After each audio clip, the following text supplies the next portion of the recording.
2026 FIFA বিশ্বকাপের ফাইনালে Argentina ও স্পেনের মধ্যকার বহুল প্রতীক্ষিত ম্যাচ পরিচালনার দায়িত্ব পেয়েছেন স্লোভেনিয়ার অভিজ্ঞ রেফারি স্লাভকো ভিনচিচ।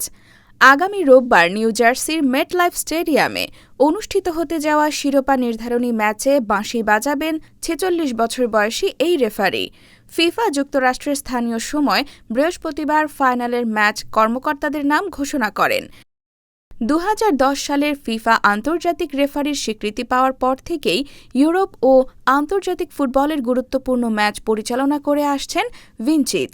ক্লাব ফুটবলেও রয়েছে তাঁর সমৃদ্ধ অভিজ্ঞতা। 2024 সালে রিয়াল মাদ্রিদ ও বরুসিয়া ডর্টমুন্ডের মধ্যকার উয়েফা চ্যাম্পিয়ন্স লিগের ফাইনালের দায়িত্ব পালন করেছিলেন তিনি। বিশ্বকাপে ভিনচিচের অভিষেক হয় 2022 সালের কাতার আসরে। সেখানে দুটি ম্যাচ পরিচালনার পর 2026 বিশ্বকাপে এরই মধ্যে 3টি ম্যাচের দায়িত্ব পালন করেছেন তিনি। গ্রুপ পর্বে ব্রাজিল মরক্কো ও জর্ডান আলজেরিয়া ম্যাচ এবং শেষ 32-এ মেক্সিকো ইকুয়েডর ম্যাচে তিনি ছিলেন match referee. Argentina Spain final হবে তাঁর ক্যারিয়ারের ষষ্ঠ বিশ্বকাপ ম্যাচ এবং চলতি আসরের চতুর্থ। আর্জেন্টিনার ম্যাচে এখন পর্যন্ত মাত্র একবার দায়িত্ব পালন করেছেন ভিনচিচ। সেটি ছিল 2022 কাতার বিশ্বকাপের গ্রুপ পর্বে সৌদি আরবের বিপক্ষে। সেই ম্যাচে লিওনেল মেসি পেনাল্টি থেকে গোল করলেও 2-1 ব্যবধানে হেরে যায় আর্জেন্টিনা।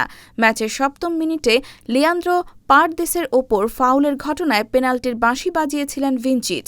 ওই ম্যাচে সৌদি আরবের 6 খেলোয়াড় হলুদ কার্ড দেখলেও আর্জেন্টিনার কোনো খেলোয়াড় কার্ড পাননি। অন্যদিকে স্পেনের বেশ কয়েকটি গুরুত্বপূর্ণ ম্যাচও পরিচালনা করেছেন এই স্লোভেনিয়ান রেফারি।